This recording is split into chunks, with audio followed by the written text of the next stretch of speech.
Hello everyone, welcome back to SRG study friends.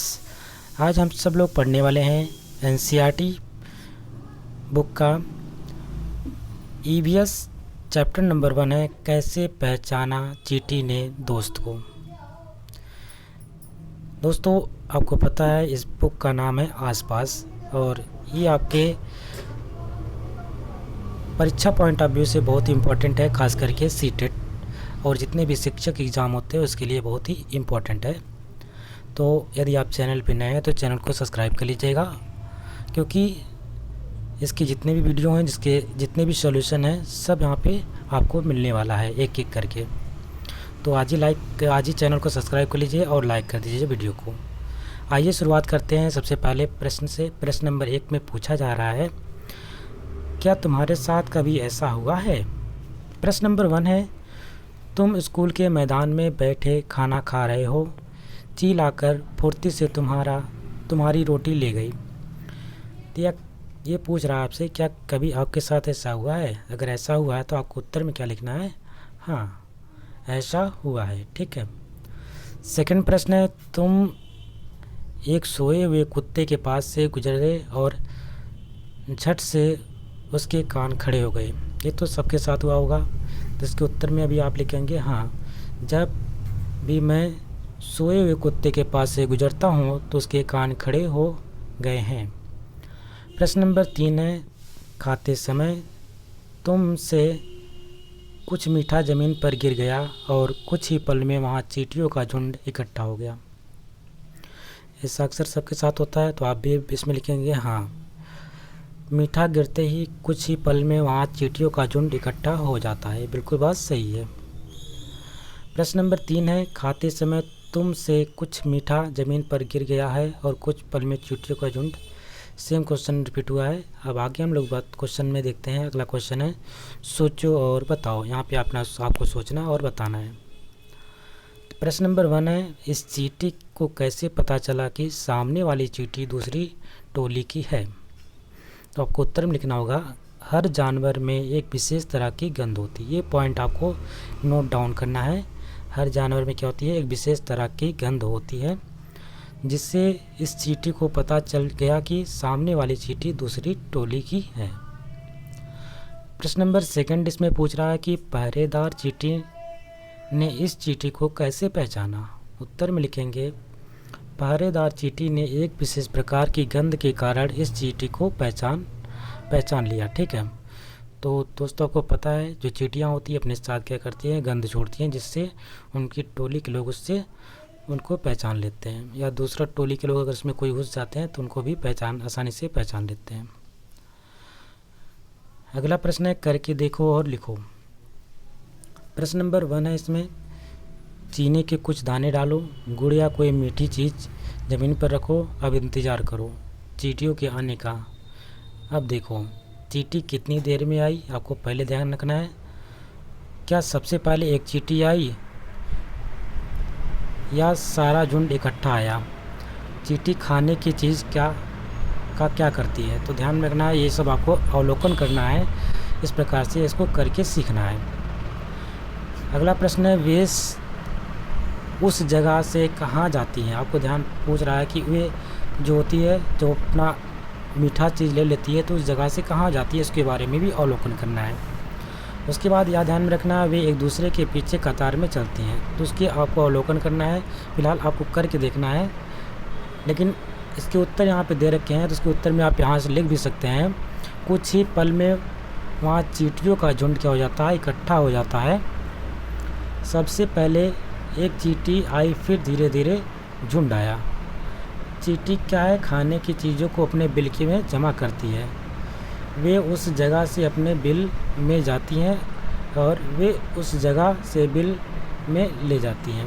ठीक है, अपने बिल में जाती हैं, उस जगह से जो भोजन होता है, जो उनके लिए खाने की चीज़ें होती हैं, उनको क्या करती हैं? अपने बिल में ले जाती हैं। प्रश्न नंबर इसी में 2 है, अब ध्यान से बिना किसी चींटी को नुकसान पहुंचाए। ध्यान में रखना है, बिना किसी को चींटी को आपको नुकसान पहुंचाना है। और उस कतार के बीच में पेंसिल से कुछ देर चींटियों का रास्ता रोको। आपने देखा जब चींटी आई तो तो उसमें बीच में क्या कर देना है, एक पेंसिल डाल देना है, उनके रास्ता रोकने की कोशिश करनी है। आगे देखो क्या होता है, चींटियाँ कैसे चलती हैं। उत्तर में लिखेंगे चींटियाँ पेंसिल पर चढ़कर अपना रास्ता बना लेती हैं, या पेंसिल पे से चढ़ के चलेंगी या करेंगी थोड़ा सा घूम के भी जा सकती हैं। दोनों ऑप्शन यहाँ पे हो सकता है। प्रश्न नंबर 3 है, क्या आप बता सकते हो जब तुमने पेंसिल से चींटी का रास्ता रोका तब उसके ऐसे व्यवहार का क्या कारण था। उत्तर में लिखेंगे चींटी चलते समय ज़मीन पर कुछ गंध छोड़ती है। इंपॉर्टेंट पॉइंट है, क्या करती हैं, कुछ गंध छोड़ती हैं जिससे सूंघ कर पीछे आने वाली चींटियों को रास्ता मिल जाता है। जब हम चींटी का रास्ता रोकते हैं तो वे इसी कारण वे ऐसा व्यवहार करती हैं। तो दोस्तों ध्यान में रखेंगे, क्या करती है चींटियाँ अपने साथ एक विशेष प्रकार की गंध छोड़ती हैं जिससे पीछे आने वाली चींटियाँ जो होती हैं उसी को सूंघ करके अपना रास्ता फिर से बना लेती हैं। और जब भी हम कोई ऐसा व्यवहार करते हैं, मतलब रोकने की कोशिश करते हैं, तो अपना रास्ता स्वयं इधर से सूंघ करके बना लेती हैं। उसको किधर जाना है उसको जान जाती है। इसलिए आप देखते होंगे वो कतारों में चलती रहती हैं, लाइन में चलती रहती हैं। प्रश्न नंबर 4 है कि क्या तुम कभी मच्छरों से परेशान हो। सोचो उन्हें कैसे पता चला होगा कि तुम कहाँ हो। वेरी इंपॉर्टेंट क्वेश्चन है, अक्सर सबके साथ होता है। तो ध्यान में रखेंगे, हाँ, मच्छर हमारे शरीर की गंध तथा शरीर की गर्मी से ढूंढ लेते हैं। ध्यान में रखना, जो मच्छर होते हैं वो हमें किस प्रकार से ढूंढ पाते हैं, वो हमारे शरीर की जो गंध होती है तथा खास करके जो पैर के तलवे होते हैं वहाँ से। जैसे कि आप शॉक निकालते हैं उसमें अजीब तरीके की बदबू आती है, और इस पर रिसर्च बाकायदा किया गया था। इसी के माध्यम से बताया गया है कि हमारे शरीर से खास करके पैर के तलवे में एक विशेष प्रकार की गंध आती है जिससे वो पहचान लेते हैं, और वो हमारी गर्मी से भी हमें ढूंढ निकालते हैं। लिखो, अगला प्रश्न है कि हम कुत्तों के सूंघने की शक्ति का इस्तेमाल कहाँ कहाँ करते हैं। तो उत्तर में लिखेंगे हम चोर पकड़ने में, बम ढूंढने में, खोया हुआ सामान ढूंढ निकालने में कुत्ते के सूंघने की शक्ति का इस्तेमाल करते हैं। आप देखते होंगे अक्सर पिक्चरों में कुछ सीआईडी कुत्ते होते हैं, क्या करते हैं, वो बम स्क्वाड की तरह काम करते हैं। बम को खोजने का सूंघा देते हैं, वो क्या करते हैं, सूंघ कर पता कर लेते हैं कि यहाँ पे बम है। या चोर को पकड़ने के लिए भी होता है, जर्मन शेपर्ड का नाम सुना होगा आपने। इस चोर को पकड़ने के लिए आपने अक्सर जो सेना का शक्ति प्रदर्शन होता है, परेड होती है, उसमें ऐसा आपने नज़ारा अक्सर देखा ही होगा कि एक वहाँ पे चोर बनता है और एक जर्मन शेपर्ड को छोड़ा जाता है, वो चोर को पकड़ लेता है, उसके कुछ सूंघाया जाता है, उसके कपड़े सूंघाए जाते हैं और उसी को सूंघ करके वो पकड़ लेता है। तो इस प्रकार से हम कुत्तों का उसके सूंघने की शक्ति जो होती है बहुत अधिक होती है कुत्तों की, और इसका इस्तेमाल हम इन जगहों पे कर सकते हैं, जैसे कि चोर के पकड़ने में, बम ढूंढने में, खोया हुआ सामान ढूंढने में इत्यादि में कर सकते हैं।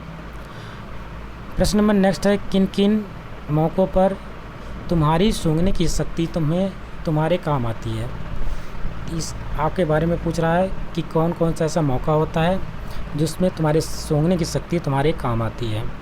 इसके बारे में आपको सूची बनाना है। उदाहरण के लिए खाने की गंध से उसके ख़राब होने का पता चलना, किसी चीज़ को जलने का पता चलना है। तो उत्तर में क्या लिखेंगे आप लोग, उत्तर में लिखेंगे ख़राब खाने और जलने के अलावा बहुत मौके पर सूंघने की शक्ति हमारे काम आती है, जैसे कि फूलों की खुशबू, स्वादिष्ट भोजन की सुगंध, इत्र की खुशबू, रसोई में गैस का रिसाव तथा कचरे की बदबू। ध्यान में रखेंगे, जो रसोई में गैस होती है आपको पता है इसका नाम क्या होता है, एलपीजी, ठीक है, जिसको हम लिक्विफाइड पेट्रोलियम गैस के नाम से जानते हैं। इसका पूरा नाम होता है, या लिक्विड पेट्रोलियम गैस भी कह सकते हैं।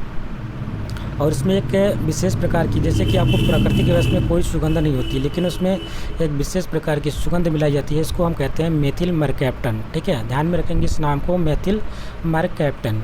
और इसका इस्तेमाल कहाँ पे होता है, इस एलपीजी गैस में सुगंध के लिए। इससे हमको क्या पता चलता है कि जब भी गैस का रिसाव होता है तो हम उसको आसानी से सूंघ पाते हैं और पता चल जाता है कि कहीं ना कहीं गैस का रिसाव हो रहा है।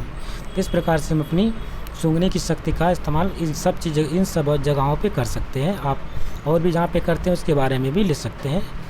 आइए अगले प्रश्न बढ़ते हैं। अगला प्रश्न है, तुम बिना देखे कितने जानवरों को उनकी गंध से पहचान सकते हो, उनके नाम लिखो। उत्तर में लिखेंगे मैं कुछ जानवरों को बिना देखे उनकी गंध से पहचान सकता हूँ, जैसे कि कुत्ते को आप सूंघ करके भी पहचान सकते हैं, क्योंकि आपके आसपास रहता है, उसकी गंध आपको पहचान में आ जाती है। इसी प्रकार से प्रश्न नंबर 4 है, किन्हीं 5 ऐसी चीज़ों के नाम लिखो जिसकी गंध तुम्हें अच्छी लगती है, और किन्हीं 5 ऐसी चीज़ों के नाम भी लिखना है जिसकी गंध तुम्हें अच्छी नहीं लगती है। तो इस प्रकार से आपको एक कॉलम बना लेना है। कॉलम की इधर साइड में अच्छी गंध वाली लिखनी है, और इधर साइड में आपको जो आपको गंध अच्छी नहीं लगती है उसके बारे में लिखना है। तो पहला है फूलों की आपकी गंध सबको पसंद होती है, सबको अच्छा लगता है। खाने की, अगर अच्छा स्वादिष्ट भोजन होता है उसमें अच्छी सुगंध आती है तो भी आपको पसंद होगा। इत्र यानी कि सेंट जो होता है, आप परफ्यूम लगाते हैं उसकी भी खुशबू अच्छी होती है। अगरबत्ती की भी खुशबू अच्छी होती है। ताज़ी हवा जब आती है उसकी भी खुशबू अच्छी होती है। आप ये भी कह सकते हैं, जो बरसात का पहला बरसात होती है शुरुआत में, तो मिट्टी के ऊपर जब पड़ती है तो सौंधी उसमें से महक निकलती है, वो भी काफ़ी अच्छी लगती है। लेकिन आप बात करते हैं जो आपको खुशबू पसंद नहीं है, जो जिसकी गंध पसंद नहीं होती है, उसके बारे में। तो कचरा ऐसा है, बदबू करता है। गोबर की जो सुगंध होती है वो भी क्या होती है, ख़राब होती है। नाले से आपको पता है नाला कितना बदबू करता है। सड़ी हुई मछली और इस प्रकार से मूत्र होता है, ये सब क्या है, इनकी जो गंध होती है अच्छी नहीं होती है। तो इस प्रकार से आप भी नोट डाउन कर लेंगे, और भी जो नाम आपके दिमाग में आ रहे हैं उसको भी लिख सकते हैं। ज़रूरी नहीं कि जो यहाँ पे लिखाया जाए वही सेम आपके लिए रहेगा, आप अपने मन से भी जो आपके दिमाग में जो आपको अच्छी नहीं लगती है उसके बारे में भी लिख सकते हैं। प्रश्न नंबर 5 है, क्या तुम्हारे सभी साथियों के उत्तर एक से हैं? तो इस प्रकार से आपको ध्यान में रखना है। अगर चेक करना है कि क्या सभी साथियों ने इस प्रकार से सेम उत्तर लिख रहे हैं, तो हो सकता है सेम भी हो सकते हैं, उत्तर अलग भी हो सकते हैं। इसके बारे में आपके ऊपर डिपेंड करता है इस आंसर का। लेकिन यहाँ पे दिया गया है, हाँ, हमारे सभी साथियों के उत्तर एक जैसे हैं। लेकिन आप अपने मन से लिखिएगा, ज़रूरी नहीं कि सभी के सेम क्वेश्चन ही होते हैं, सभी के सेम आंसर हो। कुछ अपना अलग तरीके से लिखेंगे, कुछ लोग को अलग पसंद होगा तो उसके बारे में बताएंगे। आइए देखते हैं प्रश्न नंबर 6 का। 10 जानवरों के नाम लिखो जिनके कान दिखते हैं, यानी कि बाहर जिसके कान होते हैं उनके बारे में बात कर रहा है। ध्यान में रखेंगे, पहला है गाय। क्या है, इनके कान होते हैं, बाहर दिखाई देते हैं। हाथी, बड़ा बड़ा कान दिखाई देता है। कुत्ता, बकरी, घोड़ा, खरगोश, भैंस, हिरन, बिल्ली तथा गधा क्या है इत्यादि, ये सब क्या है, इनके कान दिखाई देते हैं। इसके साथ मनुष्य के भी होते हैं। और एक बात यह भी ध्यान में रखेंगे, जिन जानवरों के कान बाहरी कान दिखाई देते हैं और उसके शरीर पे बाल होता है, वो क्या होते हैं, बच्चे देने वाले जानवर होते हैं। ठीक है, बच्चे देने वाले प्राणी हो सकते हैं, जीव हो सकते हैं। और जिनके बाहरी कान और शरीर पे बाल नहीं होता है वो अंडे देने वाले जंतु होते हैं। आइए आगे प्रश्न में बढ़ते हैं। अगला प्रश्न है प्रश्न नंबर 7। कुछ जानवरों के नाम लिखो जिनके बाहरी कान हमारे बाहरी कानों से बड़े होते हैं। जैसे कि हमारा कान छोटा है लेकिन उसके कान बड़े होते हैं। तो उसमें क्या है कि हाथी सबसे बड़ा होता है, खरगोश के भी बड़े कान होते हैं, चूहे के भी बड़े कान होते हैं, गाय के भी बड़े कान होते हैं। ये कान क्या है, इनके जो कान होते हैं हमारी बाहरी कानों से क्या होते हैं, बड़े होते हैं। प्रश्न नंबर 8 है, क्या तुम कुछ जानवरों की आवाज़ें समझ सकते हो? तो उसके बारे में बताना है, कौन कौन से जानवर हैं जिसकी आवाज़ें तुम समझ सकते हो। आपने बचपन से ही देखा कुछ जानवरों की आप आवाज़ भी निकालते होंगे, तो उनके नाम आप लिख सकते हैं। तो लिखेंगे, मैं किसी भी जानवर की आवाज़ नहीं समझ सकता हूँ। यहाँ पे आप अपने मन से लिख सकते हैं। कुछ ऐसे जानवर होते हैं जिसकी आवाज़ आप समझ सकते होंगे, ऐसी बात नहीं है, ठीक है। लेकिन इसका आंसर ये लिखा है तो ये भी लिख सकते हैं, कोई बात नहीं है। प्रश्न नंबर 9 है, क्या कुछ जानवर तुम्हारी भाषा भी समझ सकते हैं? कौन कौन से? बिल्कुल बात है, सही है। हाँ, लिखेंगे, केवल कुछ पालतू जानवर ही हमारी भाषा समझ सकते हैं। जैसे कि कुत्ता है, बंदर है, तोता है, क्या है, इनको हम जो बोलते हैं हमारी बातों को समझ सकते हैं। जो हम कहते हैं ये हमारी बात को उस तरीके से मानते हैं। चर्चा करो। प्रश्न नंबर 1 है, क्या तुम्हें अपने घर के लोगों के कपड़ों से गंध आती है? इसके बारे में लिखना है, किसके। इस सब जितने प्रश्न हैं सब आपके एनसीईआरटी बुक के हैं और इसका ही सोल्यूशन यहाँ पे दे रखा है। तो ये स्वयं कर सकते हैं जिसके आते हैं, क्योंकि आपके घर की बात है तो मुझे नहीं पता होगा आपके घर में किसके कपड़ों से कैसी गंध आती है। दूसरा प्रश्न है, कभी किसी भीड़ से भरी जगह जैसे कि मेले, बस, ट्रेन इत्यादि आदि में तुम्हें गंध का एहसास हुआ? बताओ, ये तुम्हारे बारे में पूछ रहा है तो आपको अपने हिसाब से लिखना है। वैसे तो सबको होता है, क्योंकि ट्रेन बसों में इतने गर्मियों के मौसम में खास करके आप देखते होंगे काफ़ी गर्मी होता है, पसीना होता है, तो लोगों के शरीर से इस प्रकार से मेले में जाएं, बस में जाएं, ट्रेन में, तो इस प्रकार से गंध आती ही है। लेकिन आपका अपना अनुभव लिखना है, इसलिए आप लिखेंगे जो आप लिखना चाहेंगे। सोचो और चर्चा करो। प्रश्न नंबर 1 है इसमें, सुशीला ने अपनी बेटी की पोटी साफ करते समय तो मुंह नहीं ढका, लेकिन दीपक की पोटी साफ करते समय उसने मुंह ढक लिया, ऐसा क्यों? ये प्रश्न भी आपके एनसीईआरटी का, टोटल प्रश्न आपके एनसीईआरटी से है, इसलिए आपको ध्यान से सब प्रश्नों को करना है। उत्तर में लिखेंगे, जब हम ये सोचते हैं कि कोई वस्तु गंदी है तो हमें गंध आती है। मतलब हमारे दिमाग में अगर सोच लेंगे कि ये वस्तु गंदी है तो हमें उसकी गंध आती है। इसीलिए सुशीला ने अपनी बेटी की पोटी साफ करते समय मुंह नहीं ढका, जबकि अपने बेटे की पोटी साफ करते समय सुशीला ने अपना मुंह ढक लिया।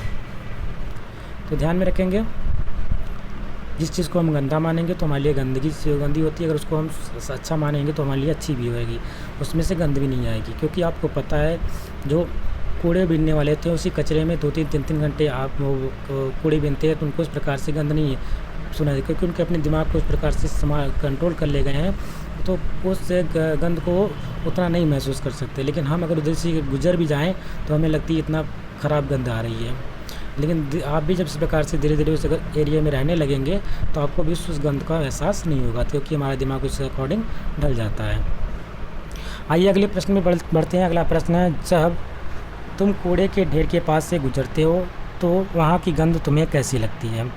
उस बच्चे के बारे में सोचो जो दिन में कई घंटे इसी कचरे के ढेर में से चीज़ें बीनता है। तो उत्तर में लिखेंगे, जब हम कूड़े के ढेर के पास से गुजरते हैं तो वहाँ की जो गंध होती है हमें बहुत ही बदबूदार लगती है। जो बच्चा कूड़े के ढेर में चीज़ें बीनता है उसका दिमाग उस गंध का अभ्यस्त हो जाता है, यानी कि उसका आदी हो जाता है, इसलिए उस गंध से उसको कोई दिक्कत नहीं होती। यही हमने इससे पहले बताया, सेम क्वेश्चन यहाँ पे आपको पूछा गया है।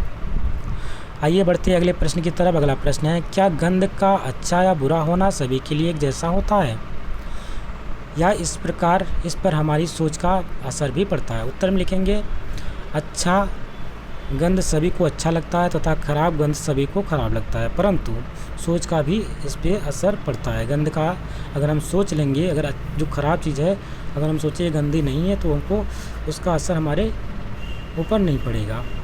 इसलिए अच्छी चीज़ें तो सबको अच्छी लगती हैं, खराब चीज़ें खराब लगती हैं, परंतु इस बात कह रहा है जो हमारा दिमाग होता है अगर हम उसका सोच करके सोचे तो हमारे ऊपर उसका असर ज़रूर पड़ेगा। कैसे दिखा? प्रश्न नंबर अगला है, किसी ऐसे पक्षी का नाम लिखो जिसकी आंखें सामने की तरफ होती है। वेरी इंपॉर्टेंट क्वेश्चन है, सीटेट के लिए आपके कई बार एग्जाम में पूछा गया है। ऐसा पूछा गया कि जो ऐसी पक्षी का नाम बताइए जो मनुष्य की तरह सीधी, उनकी आंखें सीधी होती है और मनुष्य की तरह देख पाती है। अक्सर आपने पक्षियों को देखा होगा कि उनकी जो आँखें होती हैं वो सर के पास दोनों साइड में होती हैं, एक समय में वो दो अलग चीज़ें भी देख सकती हैं। ठीक है, जब वो सामने की तरफ केंद्रित करती हैं तो एक ही वस्तु को देखती है, लेकिन एक समय में वो लेफ्ट एंड राइट दोनों साइड में देख सकती है। लेकिन उल्लू ऐसा पक्षी होता है जो मनुष्य की तरह उनकी आंखें होती है सामने की तरह होती है, और ये आपको पता है रात में जगते हैं दिन में सोते हैं। प्रश्न नंबर 2 ने कुछ ऐसे पक्षियों के नाम लिखे हैं जिसकी आंखें सिर के दोनों तरफ होती हैं। इन पक्षियों की आंखों का आकार उनके सिर की तुलना में कैसा होता है, ये भी बताना है। तो हमने बताया जैसे कि बहुत से पक्षी हैं जिनकी आंखें जो होती हैं सिर के दोनों तरफ होती है, जैसे कौवा है, कबूतर है, चील है, गौरैया है। इनकी आंखें क्या होती हैं, सिर के दोनों तरफ होती हैं। इनकी आंखें सिर की तुलना में बहुत छोटी होती हैं, अगर सिर की अपेक्षा देखा जाए तो इनकी आंखें बहुत छोटी सी होती हैं। तो इन बातों को आपको ध्यान में रखना है। प्रश्न नंबर अगला है, तुम भी अलग अलग तरीक़ों से देखो। अब तुम्हें अपना थोड़ा सा प्रैक्टिस करना है, करके सीखना है। तो करके सीखने में क्या है, क्या तुम बिना गर्दन घुमाए अपने साथी के एक्शन को देख पाते हो? मतलब कि आपका साथी बाएं साइड में या लेफ्ट हैंड साइड में कहीं पर हो, तो आपको क्या करना है कि अपनी आँखें सिर घुमाना है, गर्दन को नहीं घुमाना है, और उसके एक्शन को देखना है वो क्या कर रहा है, ऐसा कर पाते हैं इसके बारे में आपको करना है। तो उत्तर में क्या ले सकते हैं, मैं बिना गर्दन घुमाए अपने साथी के एक्शन को नहीं देख पाता। तो मान लीजिए आपके पीछे है या बगल में है, तो आपको अगर वो एक्शन कर रहा है साइड में तो आप उसको बिना गर्दन घुमाए नहीं देख पाएंगे। सेकंड प्रश्न है, जब दोनों आंखें खोलकर बिना गर्दन घुमाए दाएं तरफ खड़े साथी के एक्शन को देखो। आपको ध्यान रखना है, आप क्या करना है, दोनों आंखें खोल करना है, बिना गर्दन घुमाए दाएं तरफ वो खड़ा हुआ है और उसके एक्शन को देखना है। बिना गर्दन घुमाए अपनी दाईं आंख से मैं अपने दाईं तरफ खड़े साथी के एक्शन को देख सकता हूँ। प्रश्न नंबर नेक्स्ट है, दोनों तरीक़ों से देखने में क्या अंतर पाया? इस प्रकार से आपने दोनों तरीक़ों में क्या अंतर पाया, तो ध्यान में रखेंगे। एक उत्तर में लिखेंगे, एक तरीके से मैं एक तरीके में मैं बिना गर्दन घुमाए साथी के एक्शन को नहीं देख पाता हूँ, जबकि दूसरे तरीके में मैं बिना गर्दन घुमाए ही अपने साथी के एक्शन को देख पाता हूँ।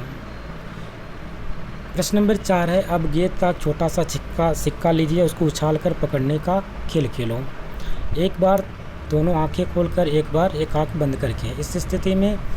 किस स्थिति में आपको उसको पकड़ना आसान लगा? ध्यान में रखेंगे, जब भी आप दोनों आंखें खोल करके उसको गेंद को पकड़ेंगे तो आसानी से कैच कर लेंगे। आप करके देखिएगा, कोई सिक्का लीजिएगा या बॉल ही लीजिएगा, एक आंख बंद करके एक बार एक हाथ से ढक लीजिएगा, बंद कर लीजिए, उसको पकड़ने की कोशिश करिएगा, और एक बार दोनों आंखें खोल करके उसको उछाल करके पकड़ने की कोशिश कर लीजिएगा। आप देखेंगे कि दोनों आंखें खोल करके गेंद को पकड़ना आसान है, जबकि एक आंख से खोल करके पकड़ना थोड़ा सा मुश्किल होता है।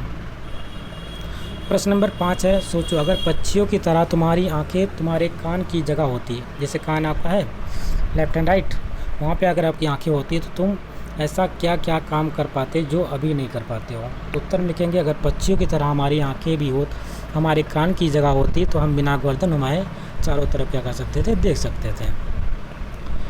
प्रश्न नंबर 6 है, क्या तुम सोच सकते हो ज़मीन पर पड़ी हुई एक रोटी किसी चील को कितनी दूरी से दिखाई देता है? वेरी इंपॉर्टेंट क्वेश्चन है। तो इसमें लिखेंगे, ज़मीन पर पड़ी हुई एक रोटी चील को 1 से 2 किलोमीटर की दूरी पर दिखाई देता है। 1 या 2 किलोमीटर की दूरी पर होगा वो, तो आसानी से उसको देख पाएगा कि उसकी नज़र बहुत तेज़ होती है चील की। प्रश्न नंबर नेक्स्ट है, सोचो तुम्हें क्या लगता है, क्या जानवरों के कान के आकार और उनके सुनने की शक्ति में कुछ संबंध है? जो कान के आकार होते हैं और उनके सुनने की जो शक्ति होती है, इसमें कोई संबंध होता है? ऐसे कि जानवर के बड़े कान होते हैं, कुछ छोटे कान होते हैं, तो कुछ ना कुछ संबंध होता होगा, तभी तो बड़े छोटे कान बनाए गए हैं। उसी के बारे में आपको बताना है। उत्तर में लिखेंगे, जानवरों के कान के आकार और उनके सुनने की शक्ति में बहुत गहरा संबंध है। ध्यान में रखेंगे, इनमें क्या है? बहुत ही गहरा संबंध है। जिन जानवरों के कान बड़े होते हैं, ध्यान में रखेंगे, जिन जानवरों के कान बड़े होते हैं उनके सुनने की क्षमता अधिक होती है। एक बार आप भी इसको प्रैक्टिस कर सकते हैं, अपने कान के पास हाथ लगा के सुनेंगे किसी चीज़ को। अगर दूर से कोई बच्चा बोल रहा है तो हाथ लगा के सुनने में आपको आसानी से सुनाई देता है, जबकि अगर आप हाथ हटाते हैं तो क्या उस बात को आसानी से नहीं सुन पाते। इस प्रकार से बड़े जो कान होते हैं, आपको देख पा रहे हैं एक बार से, उसमें भी जो बड़े कान वाले जानवर होते हैं उनको बहुत आसानी से हर चीज़ें सुनाई देती हैं और अच्छे तरीके से वो सुन पाते हैं। आके अब आपको करके देखना है। जैसे कि स्कूल में कोई शांत जगह ढूंढिए, आप स्कूल में जाइए, कोई शांत जगह ढूंढिए, वहाँ पे एक बच्चा धीरे से बोले तथा बाकी बच्चे उसे ध्यान से सुने। कहो कि बच्चे फिर से उतनी ही धीरे बोलें। इस बार बाकी बच्चे अपने कान के पीछे हाथ लगा लें। एक बार क्या करना है आपको, सभी लोग को एक सुनसान कमरे में जाना है, इकट्ठा होना, शांत हो जाना है। एक बच्चे को थोड़ा दूर भेजना है, उससे बोलना है कि धीरे से बोले, और वहाँ पे सब बच्चे उसकी बात को सुनेंगे। और दूसरी बार भी फिर से बोलेगा, लेकिन इस बार वो अपने कान, सब बच्चे क्या करेंगे, अपने कान के पीछे हाथ लगा लेंगे और इस बार सुनने की कोशिश करेंगे। ठीक है, किस बार आवाज़ आपको ज़्यादा सुनाई देती है, अपने साथियों से पता करो, ये आपको प्रैक्टिकली करके बताना है। तो आप जब करेंगे तो इसमें क्या पाएंगे, इसका परिणाम क्या मिलेगा आपको? परिणाम ये मिलेगा, हाथ को कान के पीछे रखकर आवाज़ ज़्यादा साफ सुनाई देती है। जब आप हाथ जो रखते हैं कान के पीछे, तो जो आवाज़ होती है वो काफ़ी अच्छी और साफ सुनाई देती है। प्रश्न नंबर 2 है, तुम अपने कानों पर हाथ रखकर कुछ बोलो, अपनी ही आवाज़ सुनाई देती है ना? अब क्या करना है, अपने कानों पर हाथ रख कर के बोलो तो आपको क्या होगी, अपनी ही आवाज़ सुनाई देगी। उत्तर में क्या लिखेंगे, हाँ मुझे अपनी ही आवाज़ सुनाई देती है। कितना सोएं? प्रश्न नंबर 1 है, क्या तुमने कभी ध्यान दिया कि सर्दियों के दिनों में अचानक ही छिपकलियाँ कहाँ गुम हो जाती हैं? सोचो वे ऐसा क्यों करती हैं होंगी। अक्सर आप देखते होंगे जब ठंडी का मौसम आता है, जो छिपकलियाँ हमारे घरों में घूमती रहती हैं, वो ठंडियों के मौसम में गायब हो जाती हैं, और जैसे ही गर्मी आती है फिर से पुनः वो आ जाती हैं। तो ऐसा क्यों होता है, ऐसा वे क्यों करती हैं, इसके बारे में पूछ रखा है, इंपॉर्टेंट क्वेश्चन है। उत्तर में कहेंगे, हाँ मैंने ध्यान दिया है, सर्दियों में अचानक जो छिपकलियाँ होती हैं गुम हो जाती हैं, वे लंबी गहरी नींद में चली जाती हैं। कहाँ पे चली जाती है? लंबी और गहरी नींद में। इस प्रकार से चित्र के कुछ जानवरों के सोने का समय यहाँ पे दिखाया गया है। इस चित्र के नीचे लिखो कि जानवर कितने घंटे सोता है। तो ये 24 घंटे में इसको डिवाइड किया गया है। जैसे कि यहाँ पे गाय की बात की है 4 घंटे, ठीक है। इस प्रकार से जो अजगर होता है 18 घंटे, जिराफ 2 घंटे सोता है और बिल्ली 12 घंटे सोती है। ये भी प्रश्न पूछा गया आपके सेटेड एग्ज़ाम में, कौन कितनी देर तक सोता है, तो आपको ध्यान में रखना है। ये एक ब्लैक से दिखाया गया वो 2 घंटे को दर्शा रहा है। इस प्रकार से में 12 तीलियाँ हैं, 12 खाने हैं, 12 खाने 2-2 घंटे को दिखा रहा है। तो यानी जितने घंटे होंगे तो आपको गिन लेना है, जितने खाने भरेंगे उसको 2 से मल्टीप्लाई कर देना, उतने घंटे आपको दिखाई देगा। इसे यहाँ पे 2 खाने भरे हुए हैं, इन 2 खानों पे आपको ध्यान रखना है। एक खाना 2 घंटे का है तो 2 गुणे 2 करेंगे तो ये 4 घंटे का किसका निकल जाएगा, गाय का। ये गाय के लिए है। इस प्रकार से ये सांप अजगर के लिए है। अजगर कितने घंटे, 18 घंटे। तो क्या है, कितने हम 9 खाने भरे होंगे, 9 3 12, टोटल 12 खाने हैं, 3 खाने आपके यहाँ पे खाली दिख रहे हैं। तो 9 से 2 से गुणा करेंगे तो 9 दूना 18। तो अजगर का सोने का जो समय होता है 18 घंटे। जिराफ का सिर्फ 2 घंटे जिराफ सोता है। और यहाँ पे बिल्ली की बात करते हैं, ये 12 घंटे सोती है। तो इस प्रकार से आपको इससे फिगर के माध्यम से कौन कितने घंटे सोता है उसको बताना है। प्रश्न नंबर 3 है, अपने आसपास जानवरों को देखकर क्या तुम्हारे मन में कुछ प्रश्न उठते हैं, कौन कौन से? कोई 10 प्रश्न बताओ और लिखो। उत्तर में लिखेंगे, हाँ, हमारे आसपास जानवरों को देखकर हमारे मन में बहुत सारे प्रश्न उठते हैं, जो कि निम्नलिखित है। पहला प्रश्न क्या उठता है, क्या जानवर आपस में बात करते हैं? सबको अंदर ये कौतूहल होता है कि क्या जानवर जो होते हैं आपस में बातचीत करते हैं। दूसरा प्रश्न है, क्या वे हमारी भाषा समझ पाते हैं? तीसरा प्रश्न ये उठता है, वे रात में क्या करते हैं? चौथा प्रश्न यह उठता है, क्या वे रंगों को पहचानते हैं? पांचवा प्रश्न यह उठता है, वे अपने भोजन को कैसे पचाते हैं? और छठा प्रश्न यह उठता है कि वे अपने दुश्मनों को कैसे पहचानते हैं? सातवां प्रश्न है, वे दर्द महसूस करते हैं कि नहीं? वे अपने बच्चों को प्यार करते हैं कि नहीं? वे अपने दोस्तों को दोस्त कैसे बनाते हैं? और लास्ट प्रश्न है, जब उनके बच्चे घायल होते हैं तो वे क्या करते हैं? ये सब प्रश्न आपके दिमाग में उठते होंगे। आइए बढ़ते हैं अगले प्रश्न की तरफ। अगला प्रश्न है, पता करो भारत में जानवरों की सुरक्षा के लिए नेशनल पार्क कहाँ कहाँ हैं, इनके बारे में जानकारी इकट्ठा करो। तो ये आपके बारे में इसको आपको स्वयं करना है। जैसे कि जिम नेशनल कॉर्बेट है, घाना पक्षी राष्ट्रीय उद्यान है जो कि राजस्थान में है। जिम कॉर्बेट नेशनल पार्क आपको पता है कि उत्तराखंड में है। और इस प्रकार से असम में आपने देखा है काजीरंगा राष्ट्रीय उद्यान, जो कि एक सींग वाले गंडे के लिए फेमस है। तो ये सब क्या होते हैं, पक्षी अभयारण्य होते हैं, नेशनल पार्क होते हैं, जहाँ पे जानवरों के लिए सुरक्षा के पुख्ता इंतजाम किए जाते हैं। इसके बारे में आपको लिखना होगा। प्रश्न नंबर नेक्स्ट है, हम क्या समझे? क्या तुमने कभी ध्यान दिया, बहुत से गायकाएँ गाते समय कान पर हाथ रखते हैं, वे ऐसा क्यों करते होंगे? तो आपने इससे पहले प्रश्न को कर लिया कि वे अपनी ही बात को आसानी से मतलब कि अपने गाने को सुनना चाहते हैं, इसलिए अपने कान पे क्या रखते हैं, हाथ रखते हैं। ठीक है, कुछ उदाहरण देकर समझाओ जिससे हमें पता चलता हो कि जानवर की देखने, सूंघने और महसूस करने की शक्ति बहुत तेज़ होती है। तो इसका उदाहरण के हिसाब से समझाएंगे। तो आपने अक्सर देखा है, उदाहरण में तौर पर बताता हूँ।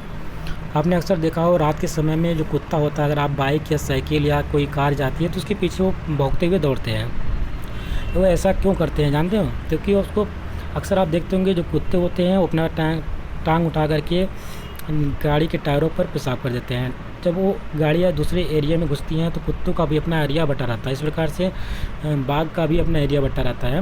वो एक एरिया उन लोग का बड़ा होता है। वो क्या करते हैं, अपने मूत्र वहाँ पे मूल मूत्र करके उस गंद को छोड़ देते हैं, उसमें दूसरा बाघ नहीं आ सकता। इसी प्रकार से कुत्तों का भी होता है। उस एरिया में अगर दूसरा कोई कुत्ता एंटर करता है तो सोचते हैं कि कोई दूसरा कुत्ता हमारे क्षेत्र में आ रहा है, इसलिए वो क्या करते हैं, रात को जब कोई गाड़ी उस दर से गुजरती है तो उस गंद को पहचान लेते हैं कि ये दूसरा कुत्ता है, इसलिए उसके पीछे वो दौड़ते हैं, भूखते हैं। यही कारण होता है, ना कि वो व्यक्ति के ऊपर दौड़ते हैं। तो आपको ध्यान रखना, आज के बाद जब भी कोई कुत्ता किसी गाड़ी या 2 पहिए के पीछे दौड़ता है तो इसका मतलब है कि उसे चक्के पर किसी को दूसरे कुत्ते ने पेशाब किया था और वह गाड़ी अब दूसरे के एरिया में जा रही है, जिससे क्या होता है कि वो कुत्ता वहाँ का रहने वाला कुत्ता पहचान जाता है कि दूसरा कोई हमारे एरिया में इंटर कर रहा है। इससे वो इससे क्या सिद्ध होता है कि जो सूंघने और महसूस करने की जो जानवरों की सूंघने और महसूस करने की जो शक्ति होती है बहुत तेज़ होती है। इसमें आप 2 उदाहरण समझ सकते हैं। एक बाघ का आपने बताया, बाघ का होता है, और दूसरा क्या है, कुत्ते का है। ये अपना मलमूत्र करके अपने एरिया को पहचान पाते हैं, कहाँ तक मेरा एरिया है और कहाँ दूसरा एरिया है, या कोई दूसरा कोई अगर उसके एरिया में एंटर करता है तो उसको भी पहचान लेते हैं। तो इसी के साथ ये चैप्टर पहला कंप्लीट होता है। बहुत अच्छे प्रश्न थे, आशा करते हैं आपको वीडियो पसंद आई होगी। यदि वीडियो पसंद आए तो इसको लाइक करिएगा, शेयर करिएगा, और चैनल पर नया है तो चैनल को सब्सक्राइब कर लीजिएगा। मिलते हैं एक नए वीडियो में, तब तक के लिए नमस्कार, जय हिंद।